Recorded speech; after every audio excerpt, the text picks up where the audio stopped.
We're at Crowhurst Park Holiday Village, which is situated between Hastings and Battle in East Sussex. We own one of the caravans which we're using for respite help for families locally.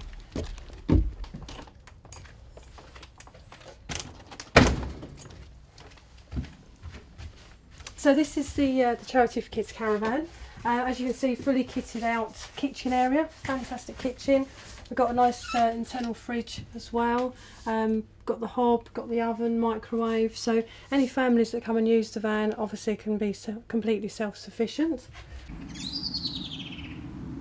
If a family need help with something for their child that's sort of sick, disabled or terminally ill and they live in our local area, we cover sort of Hastings, Bexhill and sort of surrounding towns and villages, then they need to put in an application to us.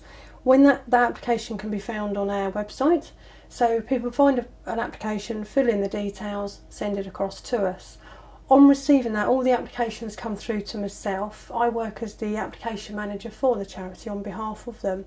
And what that means is I then arrange to go and meet with the parents and the child that they're talking about that needs some help.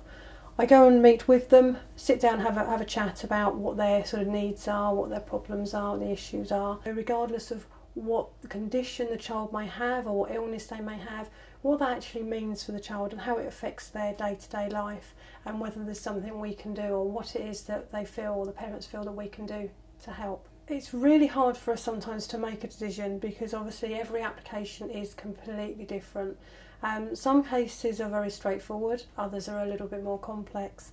What I then do with the information following on from that meeting, we then have monthly committee meetings. We've got a committee of 12 and we all meet up and I then go through all of the applications that we've had in and the families that I've been out to meet and talk about everyone on its own merits. We then have a vote, so we all vote whether it's a yes or no or unsure, because there are cases when some of us might be a little bit unsure, uncertain. Then as long as the majority vote is yes, I then go back to the families to tell them, you know, great news, we can either fully fund or part fund. Sometimes we have to say no sometimes, and it's not because we want to say no, it's because where we are, as I say, a registered charity, we have really strict guidelines. That's one of the hardest things. Some of the families that I've met, I find time and time again, they find it really difficult to ask for help. We are there, we do want people to come forward. What we also find is quite often, and probably nearly 50% of our cases that come forward, come from a different source. It might come from somebody that runs a local group, it might be from the hospital, it might be from a social care worker they have that works alongside them, it might be a physio that the child has. We have different applications coming from different areas.